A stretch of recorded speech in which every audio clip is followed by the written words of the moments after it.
All right, good morning and welcome to Bible class here at the Way in Payson, Arizona. I see. Yeah, I'm gonna keep talking until everybody stops. I'm just gonna start, getting increasingly, general in our identification of where we are, and we'll go from there. So, good morning, and let's go ahead and get started with our class. We wrapped up, or at least we've sufficiently flogged the horse that is dead about the whole honoring your father and mother, so it's time to move on to our next of the 10 Commandments. It's the one that, on one level, this could be a real short class if we didn't want to, if we didn't look at this at any level beyond the most basic, because it's the most obvious command, and it's the one that most people can honestly say they've never broken. That almost, the vast majority of us can say we've never broken. And it begins, actually, the first time we see this command being broken is in Genesis chapter 4, when the Lord comes to Cain after he has killed his brother Abel and says, "Where is Abel, your brother?" And he said, "I do not know. Am I my brother's keeper?" And the answer probably is yes, but even if it wasn't, that was kind of disingenuous. And so the Lord said, "What have you done? The voice of your brother's blood is crying to me from the ground. Now you are cursed from the ground, which has opened its mouth to receive your brother's blood from your hand."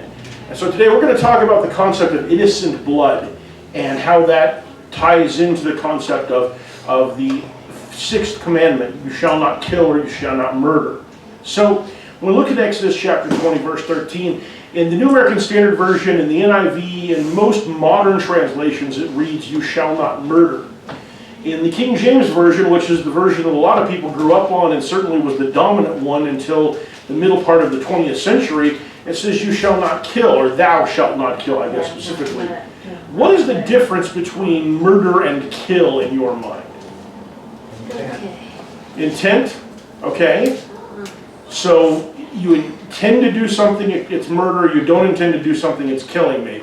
Okay? I guess. I think kill is, God told the Israelites you have to go into like Canaan, you have to kill the Canaanites.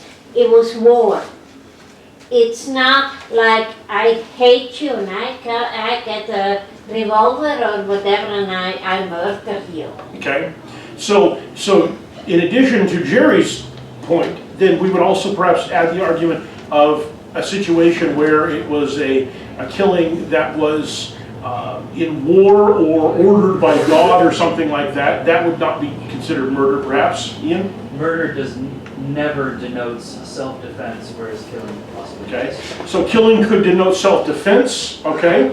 So intent isn't always the issue, although that is the issue some of the time.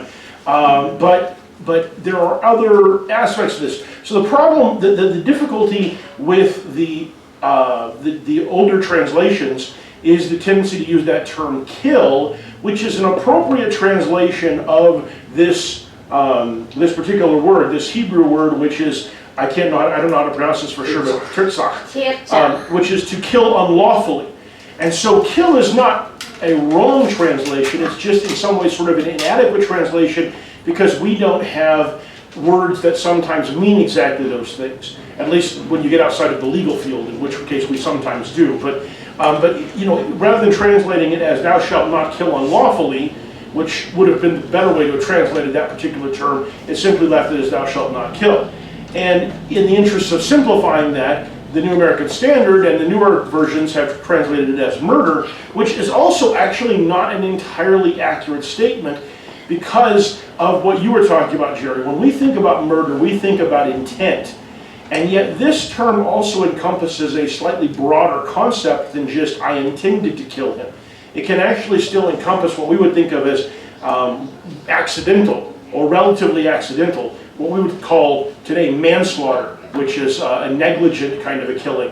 And so, as we'll see as we kind of get into this a little bit, there is some nuance here that our English doesn't entirely encompass very comfortably, which is very much the case, same kind of thing we run into when we run into the Greek concepts of love. And we start trying to express 4 different, or even more than that, concepts of love with one word.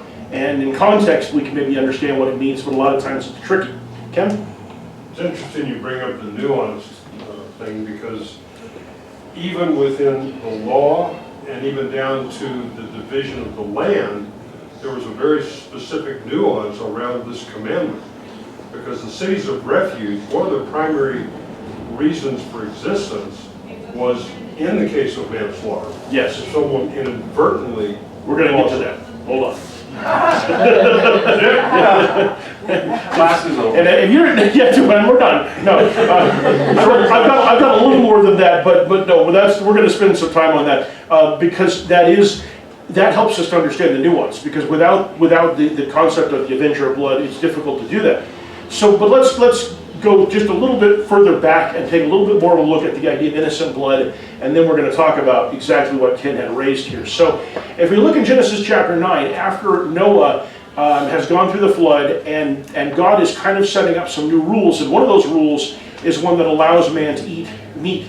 Prior to that, the commandment, or the rule had apparently been, there was never an explicit commandment that said, don't eat meat, but what God had said is, I give you all the plants to eat. And after Noah, God says you can also eat animals as well. But he also talks about the idea of the value of man's blood in particular. And he says, surely I will require your lifeblood from every beast I will require it. So in other words, if an animal kills a man, that is something that has consequences for that animal. And from every man's brother, I will require the life of a man. Whoever sheds man's blood, by man his blood shall be shed, for in the image of God he made man. And so one of the things that we have to understand here is that when we talk about this principle, this is a principle that is specifically denoting how we treat and how we handle our relationship with other people. This is not, now, we can talk about ethicality and, the cruelty to animals and things like that, but there is not an aspect of do not murder that implicates how we treat animals. Animals are designed to be food and to be an assistance to humans, not to be on the par with humans. And so those who would argue that that any sort of an animal has the same level of sanctity of life as a human does, there's no basis in the Bible to support that. Now, Noah in other places, and there's other places in the scriptures that talk about the way that we treat the world and things around us, and so there's definitely places for being ethical and places for being wise in how we handle our interactions with the planet and with its animals and everything else, but that's a separate question. We're talking about people here. So over in Leviticus, God gives the commandment and he puts it in, he expands the command, do not murder, and he says if a man takes the life of any human being, this is actually taken from the newer NIV, so it's a little bit different. It says of any man in older translations. The NIV the newer one likes to make sure that women too are not supposed to be killed. Any human being, he shall surely be put to death. The one who takes the life of an animal shall make it good, life for life. In other words, it's property. If you break it, you buy it, kind of a thing. If a man injures his neighbor just as he has done, so shall it be done to him. Fracture for fracture, eye for eye, tooth for tooth, just as he has injured a man, so shall it be inflicted on him. Thus the one who kills an animal shall make it good, but the one who kills a man shall be put to death. So this expands the concept in two respects. Number one, it expands and says, here's the punishment. You shall not murder. If you do, you're going to be put to death. And then it also expands it in the concept of what we would think of as assault, or particularly aggravated assault, where you cause an injury to someone. And so the lawyer in me is going to talk for just a second here. I apologize. He comes out sometimes. But so in law, we have a concept called assault, which is basically, in Arizona law, it actually includes not just physically hurting somebody, but also making threats to hurt them. But normally, in a lot of jurisdictions, those would be called a threat or something else like that, and assault is a separate thing. But assault, in general, most commonly is when you hit somebody or do something physical towards someone. Aggravated assault is when you do something like that and you cause either a serious injury or a permanent disfigurement, a permanent alteration. And what's interesting here is that the things that he's talking about here would seem to fall more under that category. It's not just like he punched his neighbor and the guy got a bruise. It's fractures, it's losing an eye, it's losing a tooth, these kinds of things where something permanent has been done that under Arizona law, and this law in most states would rise to what we would think of as aggravated assault, a much more serious kind of a thing. And so in those contexts, then in Leviticus, it talks about the idea that if you do cause an injury like that, The punishment is to have the same thing done to you, which in American law would be completely unacceptable. We have rules about that, and the way that they've interpreted the no cruel and unusual punishment is, just get to beat people up because you got beat up or something like that. We have to find some other way to do it. And even in Jewish law, over time, there developed a system of compensation rather than necessarily inflicting damage on someone. But that underlying rule remained, that if that's what the victim wanted, then yeah, that's what would happen out of that. And so it's not just about not killing someone unlawfully, it's also about causing someone injury unlawfully, that there is a consequence because you're spilling blood, because you are causing harm to a human who, if you remember what he says here, is in the image of God, humans are made. So you're spilling blood that is coming out of something that's created in the image of God, not just a thing like an animal that has value, but it isn't in God's image. And so how you treat things that are created in God's image is with care. You don't abuse that. Now here, when we talk about the word injury, it's a little bit even more vague than the word unlawful killing, in the sense of whether it's a matter of intent or not, or accident or not, or whatever. But as it has been interpreted throughout most of Jewish history, it was kind of interpreted the same way. Someone who kills or who injures unlawfully, someone who does it either on purpose or does it recklessly, or with maybe not with what we would think of as direct intent, but in some way the things that they did led to this happening, and it was to some extent something they should have been aware of. Okay, so the other side to that is what Sylvia called out, which is what happens when God says, go deal with this problem. And we see killing in a very different light in that situation. So over in 1 Samuel, and we have the examples that we see in the Old Testament in Genesis, Joshua. well, yes, Joshua, I forget, it's throughout Exodus through Deuteronomy, there are commands from the Lord about what to do when they go into the land, and then Joshua carries those out.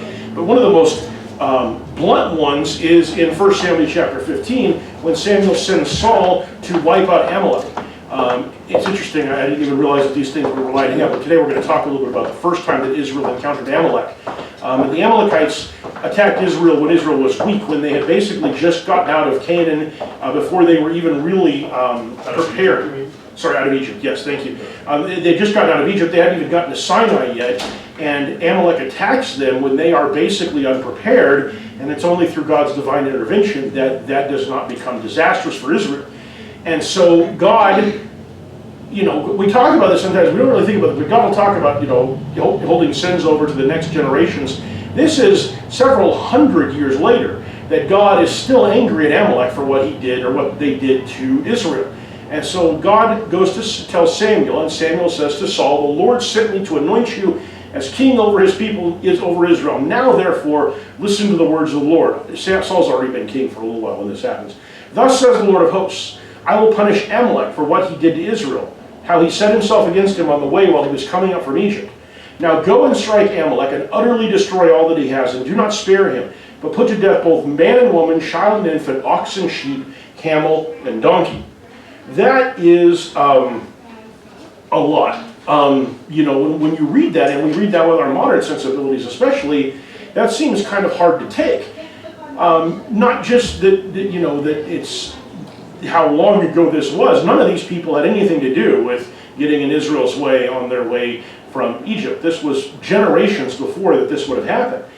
But not only is the judgment being carried out on them generations later, but God is ordering the Israelites to kill everybody, including infants and children, in order to basically purge the land of this people and everything they have too. Destroy everything. Animals, basically just everything gets killed.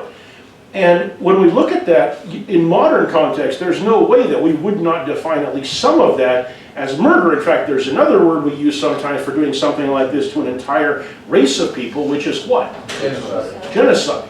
Okay? And so in our modern context, this would be considered genocide. It would certainly be considered a war crime. And yet God says, wipe them all out, every single last one of them. And yet that's not murder.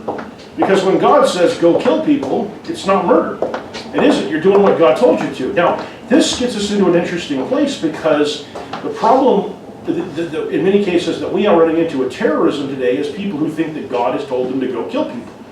And in their minds, that's not murder, because when God tells you to do something, you're supposed to do it. And when you look at and in particular we see this with the Islamic peoples, not all of them by any means, but one of the challenges in Islam is that there's no real rules on what makes you qualified to be a religious leader. It's basically if you can get people to listen to you, which is kind of like it is with Christianity. The difference is that religious leaders in Islam have a great deal more power in general over what their followers do. Generally speaking, if you're in most churches, and the minister gets up and says, okay, everybody go get your guns and let's go attack the synagogue over here. Most of us, the church is going to go, I don't think I'm going to do that. That seems like a really bad idea, so let's just not do that. And I think we're going to go ahead and fire you also, because you're probably not the guy we need up in front every week. And Imam says, get your guns, we're going to go attack that synagogue, and all those people go, absolutely, that's what God wants us to do, because you speak for God. And the Quran includes a couple of different passages that can be interpreted as saying that Muslims, those who follow the Islamic faith, are justified in using violence when they feel like their faith is threatened. And they have used that very broadly in some cases, and in some cases more understandably, but those kinds of concepts, when you put them in the hands of someone who doesn't necessarily respect life, or who doesn't have the kind of background to be able to be judicious about it, can turn into the kind of things that we've seen happen, whether it's something as severe or as big as September 11th, or whether it's, the bomb-clad idiots running into cafes in Israel, or, whatever it is. There is within the writings of Muhammad, there is this command / permission that's given that basically, if you think God wants you to do it, go ahead and do it. Now, we don't find that in the New Testament. We find the opposite of that in the New Testament. And in the Old Testament, the only time you see people going, the Israelites going and doing this kind of thing, is when God tells them to. Or when they're defending themselves in war when they've been attacked. But primarily, when it's in the Old Testament, we see God saying, this is specifically what I want you to do. And I think that is a really interesting point, because it speaks to a critical difference between the two religions, Judaism and Islam, and also to the difference between what happens when God sets up a religion versus what happens when a man sets up a religion. Because when God sets up a religion, God is wise enough to know us for what we are, and to make sure that the religion includes, and his rules include boundaries for what we do based on what we tend to do. When a man sets up a religion, he doesn't necessarily think through all those things and think about the implications of all those things. And so, where God only ever allows you to do something like this when he gives you a direct commandment, Islam allows you to do it simply because you feel like it's the right thing to do. And then it's your own judgment, and suddenly things get real woggy at that point. So I think it's important to recognize that while we see these examples in the Old Testament, they are in limited circumstances, and in the case of the people of Canaan and the Amalekites and those groups, God talks about having waited a very long time for them to try to move away from their idolatry and sin before he passes judgment on them. And this one is particularly troubling, but we also have to recognize that the children of idolatry are going to grow up to be idolaters.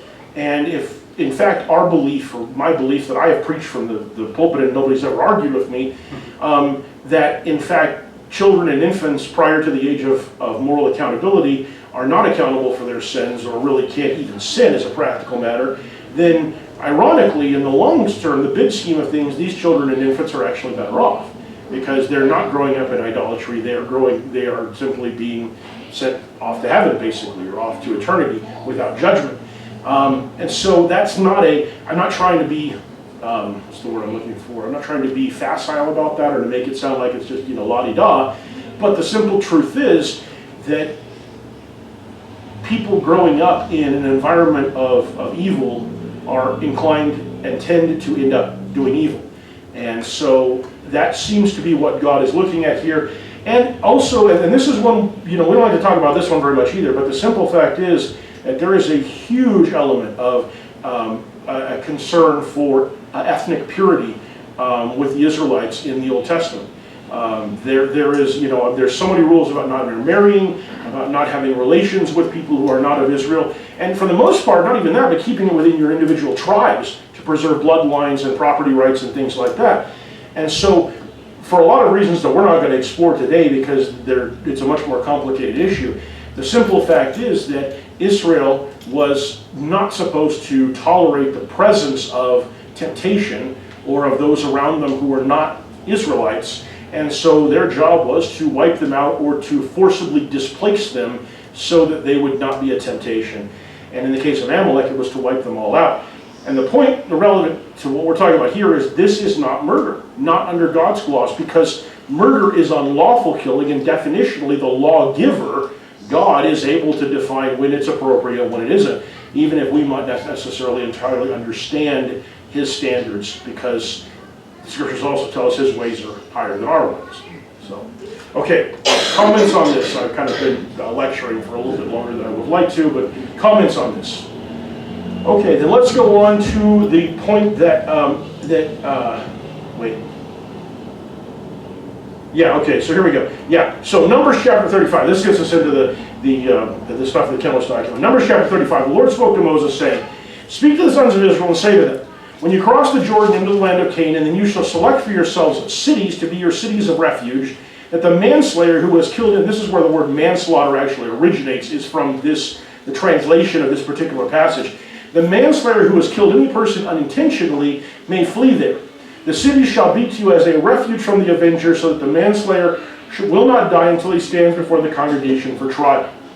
So, cities of refuge. Who ran the cities of refuge? Levites. They were cities that were given to the Levites. And in fact, the trials would have primarily probably been held by the Levites and overseen by the priests in some cases. So, the thing that is so fantastic to me about this whole concept of the Avenger of Blood and the cities of refuge is that it's kind of a call forward to a movie, Death Race. Because it's literally who gets, if you accidentally killed somebody, you just started running for that city. And the Avenger of Blood, the next closest relative to whoever got killed, they're coming after you. And if you can get there first, you're going to survive. And if you don't get there first, you're going to die. And that's basically how it works. Now this is an interesting thing because how many of you are familiar with the concept of Schrodinger's cat? One of you. Fantastic. Okay. Some of you have not ever taken a physics class probably, but I can understand that. So Schrodinger's cat is a thought experiment by a physicist, and he posits the experiment in a box. And you take a box and you put a cat into it, and you close the box up, and at some point the cat stops making any noise. Now the question is the cat dead or is the cat alive inside of the box? And his answer is, until you open the box, you don't know for sure. If it's not making any noise, it's not moving around, you have no idea whether the cat's alive or dead. And so what he says in the thought experiment is that from the standpoint of an external observer, you have no way of knowing whether the cat's dead or alive, so technically the cat is simultaneously dead and alive from the perspective of the outside observer, because there's no way to determine which it is. This is designed to address a larger physics problem that we're not going to talk about today, because we don't need to. But the reason I bring that up is because this situation with the Avenger of Blood and a manslayer is kind of like that. It's not clear whether you have murdered someone or whether you have accidentally killed them until you either do or don't make it to the city of refuge before the Avenger of Blood catches up with you. Until that happens, where your guilt is undetermined, and your guilt is not determined by the actual facts of what happened. Your guilt is determined by whether or not the Avenger of Blood gets to you before you get to the city of refuge. Why do I say that? Because he can kill you anytime. And if he kills you, what does that mean? He's avenged the blood. He's avenged the blood, and he's not guilty because he's the Avenger of Blood. That's his job. If you were innocent and he killed you, then he would be guilty of murder. So definitionally, as the Avenger of Blood, you don't have to worry about that unless you break the rules, unless you go into the city and kill him or do something after there's been a judgment that he's not guilty. You're not guilty of murder, which means that can only be true if the blood of the other person wasn't innocent. So weirdly, in our system of justice, the question of whether you committed a crime is dependent on the facts that led to the trial that you're having about the crime. In the Israelite system of justice, the question of whether or not you are a murderer, whether you have killed unlawfully, is a question of whether or not you get to the city of refuge before the avenger of blood did, which is much closer to the ancient concept of trial by combat when you get right down to it, where who's right most often depends on who's better with a sword and who's bigger and stronger. So this is a weird way of doing things, but there's some logic to it. Anyway, so let's take a look at this. So Numbers 35 continues, the cities which you are to give shall be your 6 cities of refuge, 3 cities across the Jordan, 3 cities in the land of Canaan. They are to be cities of refuge. These 6 cities shall be for refuge for the sons of Israel. And if you look on a map, basically if you were to go down, Israel is kind of a long, narrow land, and the 3 cities are, north, central, south, to make it so that there's something relatively close to anyone who might actually need this. These 6 cities shall be for refuge for the sons of Israel, and for the alien for the sojourn among them. So notice here that the law applies to everybody. Not only the law against murder, but also the law of you can flee to the city of refuge if you believe you didn't commit actual murder. That anyone who kills a person unintentionally may flee there. This term, by the way, kills a person unintentionally, it is a different word than the word that we see is translated kills or murders in Exodus chapter 20. And in this case, the translators translate it that way to make sure it's not just that anyone who kills a person, it's kills unintentionally, or kills accidentally or something like that. But, he says, if he struck him down with an iron object so that he died, he is a murderer. The murderer shall surely be put to death. Or if he struck him down with a stone in the hand by which he might die, and as a result he died, he is a murderer. The murderer shall be put to death. Or if he struck him with a wooden object in his hand by which he will die, and as a result he died, he is a murderer. The murderer shall be put to death. So then we might say, okay, well, it sounds like even if like there's the example, I'm swinging an axe and the axe head flies off and hits a guy and kills him. That actually happened in one of the Old Testament stories. A prophet raised the guy from the dead. When that happened, nobody said, oh, we got to kill this guy. He killed the guy. Well, I mean, he struck him with an iron object, so why isn't he guilty? Well, we'll get to that in a minute here, but there's something that he's talking about here that we're going to have to read the rest of this to understand completely. And I'll get back to it in a minute, and it's something that comes up in American law as well. The blood avenger himself shall put the murderer to death. He shall put him to death when he meets him. If he pushed him out of hatred, or threw something at him lying in wait, and as a result he died, or if he struck him down with his hand in enmity, and as a result he died, the one who struck him shall surely be put to death. He is a murderer. The blood avenger shall put the murderer to death when he meets him. So now we have this additional thing. First he said things about iron objects and things like that. Now we're talking about what we would clearly call intent and intentionality. That, he did it because of hatred, or he was laying in wait, an ambush, or in enmity. These things, now we're seeing, okay, if he's got this mindset. So there's 2 different things that have been said here. One is if he struck him with objects and did different things, then he should die. And if it's with enmity or hatred, then he should die. But now here's the other one. If he pushed him suddenly without enmity, or threw something at him without lying in wait, or with any deadly object or stone, and without seeing it dropped him on him suddenly so that he died while he was not his enemy nor seeking his injury, then the congregation shall judge between the slayer and the blood avenger according to these ordinances. It doesn't say what the correct answer is necessarily, but it says that you shall judge. Well, let me rephrase that. It doesn't say it at first, but it says it then. The congregation shall deliver the manslayer from the hand of the blood avenger, and the congregation shall restore him to a city of refuge to which he fled, and he shall live in it until the death of the high priest who was anointed with holy oil. And then it says, but if the manslayer at any time goes beyond the border of the city of refuge to which he may flee, and the blood avenger finds him outside the border of his city of refuge, and the blood avenger kills the manslayer, he will not be guilty of blood, because he should have remained in his city of refuge until the death of the high priest. But after the death of the high priest, the manslayer shall return to the land of his possession. Okay, there's kind of a lot to unpack here, so let's kind of work our way through it. Let me start with kind of the first thing that I called out to you. So when we go back and we look here, when it says without enmity, drop something on him accidentally. This is where the axe handle thing comes in. The guy swings the axe handle back, the head flies off, kills the guy. Nobody says, let's kill this guy, or let's call the avenger of blood. Everybody's obviously horrified that this has happened, but nobody's blaming the guy for murder, because it was an accidental kind of a situation. Now technically in that situation, particularly without any witnesses around, the avenger of blood probably would kick in and go after this guy, but the prophet took care of it by raising him from the dead, so it didn't matter anyway. But still, in that situation, it would have been the kind of killing that we're seeing here, where ultimately the person would have been judged to be innocent of shedding the blood intentionally. So what are we talking about when he talks about here striking with an iron object, with a stone, with a wooden object? Why are we having to distinguish, or why are they distinguishing this for doing it with enmity and hatred and that kind of stuff? What is the significance of this? Anybody have any idea? I've always thought that person doesn't have the protection of going to the to the town of refuge. That if he's found guilty by the congregation, then whether he goes there or not, the avenger of blood. That is true. And that's true in general. If you're under the city of refuge and they do a trial, they determine that you did it on purpose, so that you did it with hatred, or that it falls into these categories that's unaccepted, they're going to hand you over to the avenger of blood and he's going to kill him. And that's actually exactly what's supposed to happen. But here, what I'm asking really is, why does the next passage along say, with enmity in your heart, different things like that, but here there doesn't seem to be an element of intent. What's going on with that? Sylvia? I think also, if you have an object in your hand and you hit somebody, it is intentional, you're mad at them, whatever. But there might be a situation that you have a disagreement, or maybe a heated disagreement, and he just pushes without thinking, he wants to kill him. The other man falls down, maybe hits the head on a rock or something and dies. Okay. He had no intention actually to murder that guy. Okay.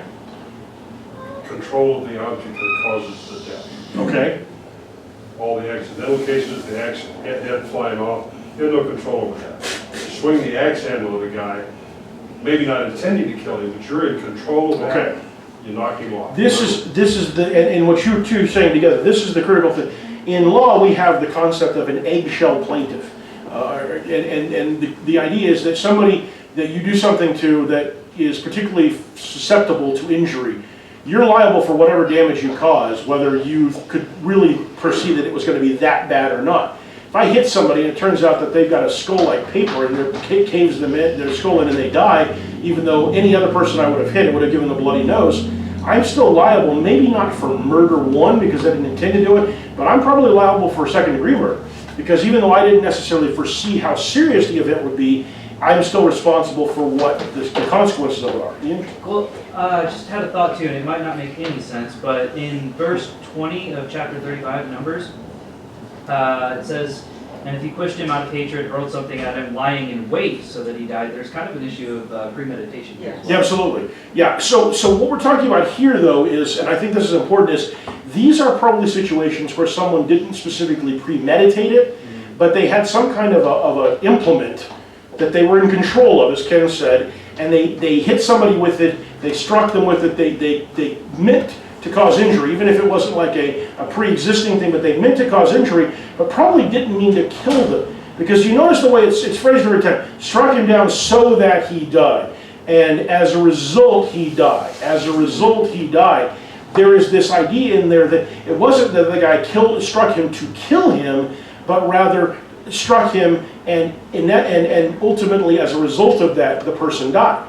And this is a concept we also see in American law. If you are the proximate cause of someone's death, even if it may take quite a while before they die, if you run into somebody with your car and they're in a coma for a month and then they die at the end of that, you're generally still guilty for manslaughter or all the way up to first-degree murder, depending on how planned it was. These kinds of ideas are, you can't escape the consequence of starting a chain of events simply by saying, well, some other stuff happened too. If he'd been stronger, he would have lived through that or whatever. You're still responsible for what happened. So when these are situations when somebody did it on purpose, they didn't accidentally do something. They didn't necessarily do it intending to kill, but they did take the action on purpose. Okay? Barbara? Well, God's law has always been love God, and with all your heart, soul, and mind, and then you're supposed to love your neighbor as yourself or whatever. You're supposed to love people, and if you love, you are not going to be striking somebody down. So you're going to be doing it with hatred, Right. or whatever. Right. And that's what Jesus gets into in Matthew. Yes, that's true. Anger is the origin point of, well, hatred is the origin point of murder. Steve? To me, this boils down to God reserves the right to kill or judge based on anger or cleansing where we are not. Yes. That is reserved for God only. That's true. And that is always an important distinction, is that God has the authority because God's anger is always righteous and because God's judgments are always correct, whereas ours are not. Our anger is rarely righteous, although occasionally perhaps, and our judgments are sometimes flawed. Even with setting up systems that try to minimize that, the reality is that even our systems of judgment are flawed, and so there's always going to be a problem in there if we start to think that we have the right to carry out actions that go beyond the minimum necessary. So, okay, so we've got this. If you started it, you're responsible for the consequences of it. We've got, certainly when you've got someone who's doing things in hatred, so pushing somebody in hatred, striking somebody with their hand in hatred, and these are situations where they don't even have an implement. This is just me barehanded, doing something that, causes somebody to die. That's also murder. Now, the other side of it is a situation where you push somebody, so you're messing around, you're joking back and forth and you shove somebody and it turns out you didn't realize it, but yeah, he trips over a stone and hits his head and dies, or falls off of something you didn't see was there. There's no intent there. There's not really even intent to harm. If I were to, go up to somebody and just kind of give them a push, I wouldn't even expect them to fall down. Well, I might be careful about that. If I did it to Gracie, I might be, pretty reckless about that. If I did it to somebody, who's of reasonably good health and good balance and doesn't have any difficulty walking and getting around, and I just gave them a push, I wouldn't expect that to hurt them.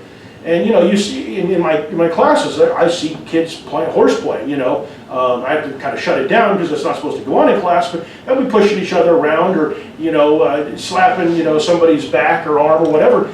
And these are not things that anybody looking at that goes, yeah, he's trying to kill that guy.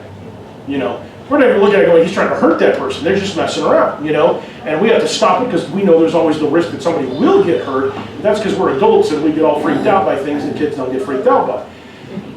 So, he throws something at him without lying in wait. In other words, the situation where, either maybe somebody makes you angry or maybe you're just joking around and you throw something at him and hits him, and it does way more damage than you're expecting.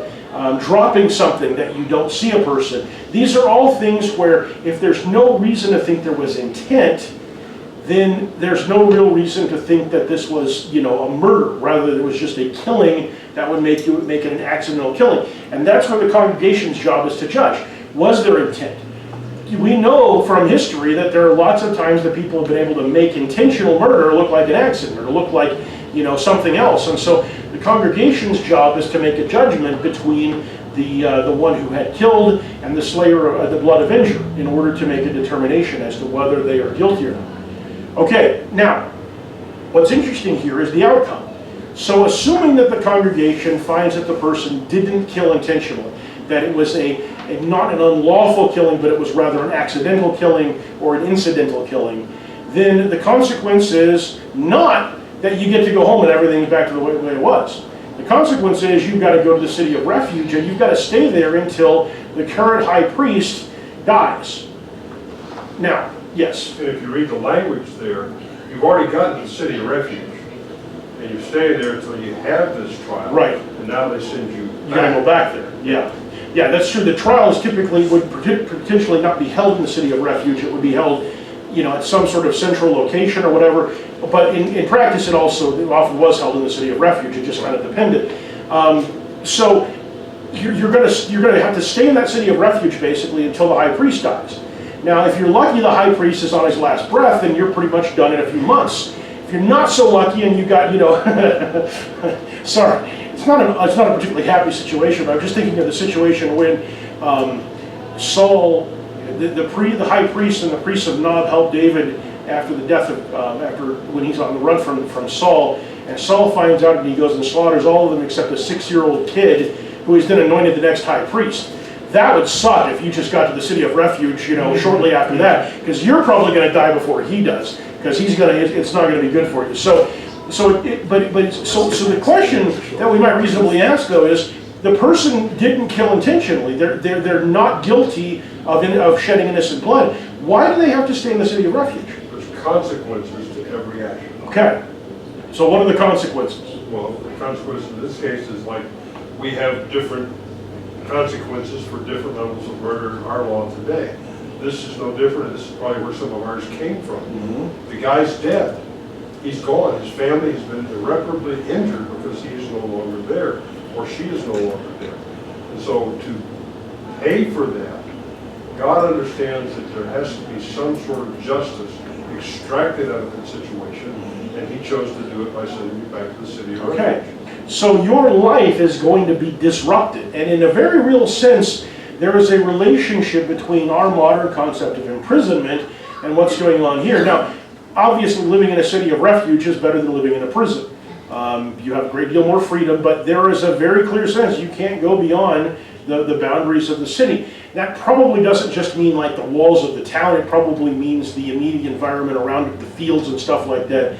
There was a sense of the environment or the boundaries of the city that was not just walls, but still, there's a very limited thing what you can do. And unless you happen to live really close to the city of refuge in the first place, that means that your home, your family, all of that is going to go untended, and if they want to see you, they're going to have to visit you, just like if you want to see somebody in prison, you have to go to the prison. Your life is going to basically be put on hold for however long the high priest lives.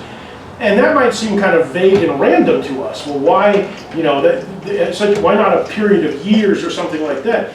And from the Jewish perspective, the answer is simple. God knows what's happening, and if God wants you to stay in that city for a long time, then the priest is going to live a long time, you know. And if he doesn't feel like you need to, then the priest is not going to live that long. And so this is all part of the idea that God is ultimately in control of the justice that takes place here. And so it's interesting because the other aspect of this that I think is significant is that spending some time in that city of refuge would hopefully at least give the Avenger of Blood some time to sort of cool off and step away from the rage that they might feel, because what you don't want to create is a situation where the Avenger of Blood thinks that this is unfair and they end up committing murder themselves because they can't handle the fact that the person is not punished severely enough in their minds. So it hopefully gives them a sense that there is some justice going on and also some time to process and step away from the anger that they might feel otherwise. Maybe Steve, and then I'll finish with Linda. Who is this blood avenger? Blood avenger would be the closest male relative to whoever was killed. They are obligated by law to pursue the murderer or the killer and to try to kill them. That's their job. So, Linda. Well, God's judgment is absolute, and I think he's also setting an example for the rest of the population, that there's a consequence when you do that. Right. You know, it's not just allowing, like we have today, where people can plea less or whatever, because it's less time and less money in terms of, you know, the processing. You know, he's absolute. I mean, not just with that, but with other, you know, issues as well. He's trying to keep sin from propagating and getting bigger. Right. And all of the laws that we're going to look at, as well as the many that we aren't going to look at, are designed to do that, to keep contamination, both sinful and in some cases physical contamination, out of the Israelite camp, out of the Israelite nation. And so that's the focus there. Jerry, you're going to wrap it up, so you better make it good. Where is the scripture that talks about the rules of this avenger of death? There aren't any. That's what Chase him down and kill him. Yeah. The only scripture that talks about the Avenger of Blood in general, is, for the most part, is the one that explains who it is. And I don't remember the location, but the main thing it says is it's the closest male relative. And so your job, if you're the closest male relative, your job is to go after that person. There are no rules on where you can look other than in the city of refuge. There are no rules on what you can do. And were you to catch up to someone who had killed, if they defended themselves, that would be considered an additional murder or a violation. So the person you're chasing down, if you catch them, they're not even supposed to fight back. Now, in practice, whether that would happen or not, I don't know. But you're basically given carte blanche to kill that person. Now, you better make sure that that person is the right person, because if it isn't, then, like I said, you are now under a sentence of judgment yourself. You've murdered an innocent person. Or if the person, you know, if you think somebody killed someone, but they weren't actually responsible. This is where it gets more complicated. So there's a distinction between if somebody killed somebody accidentally or not accidentally, they have the right to go to the city of refuge and have a judgment. But if you hear a story that somebody so-and-so killed your brother, and you run off and kill them, and it turns out that whoever told you that story was just making it up, or it wasn't true, or it was not that person at all, you don't have the protection of the avenger of blood, so you have to be right. So that's the main key to it. Now, that's not all in that passage about the avenger of blood. That is in practice, that's the reality. If you're right about it, it's fine. If you're wrong about it, you just signed your own death. So, and this is where American justice and in general modern justice recognizes the problem of a system like that. When you don't have God guiding you, you have real risk of serious mistake and misunderstanding. And if you start giving people carte blanche to take revenge, or to avenge the blood of somebody who's been killed, they're not likely to necessarily be real discriminatory about how they do it or whether it's right or not. So the avenger of blood is a very, very, what's the word I'm looking for? It is a very open-ended principle. If it's your job, you have no limitations on what you can do to try to carry it out in terms of that person. So, all right, that's it. We're going to stop. We'll pick this up and talk a little bit more. In particular, we're going to talk about some self-defense next week, because that is an interesting topic to a lot of us who live in a state that emphasizes self-defense.